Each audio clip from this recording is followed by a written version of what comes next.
ఆనందముతో అశ్రులు దారగా సీతామాత నన్ను దీవించగా పదముల వ్రాలినే పయనమైతిని.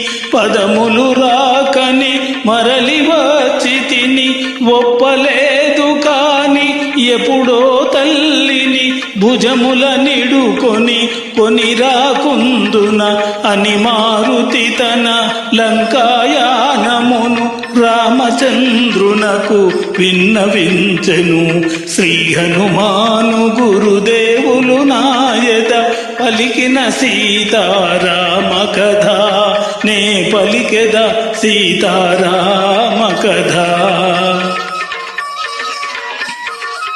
సీతక్షేమమను శుభవార్త నేడు మారుతి నాకు తెలుపకుండిన.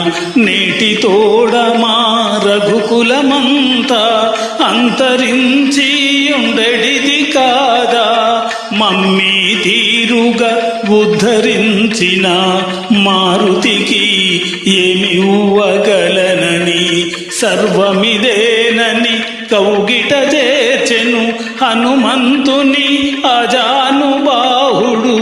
శ్రీ హనుమాను గురుదేవులు నాయద పలికిన సీతారామ కథ నే పలికెద సీతారామ కథ.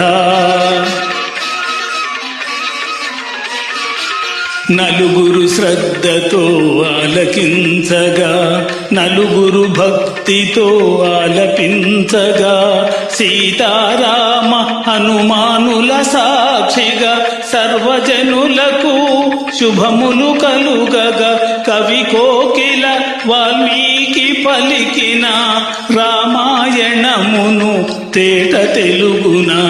శ్రీ గురు చరణ సేవా భాగ్యమున పలికెద సీతారామ కథ. శ్రీ హనుమాను గురుదేవులు నాయద పలికిన సీతారామ కథ నే పలికెద సీతారామ కథ.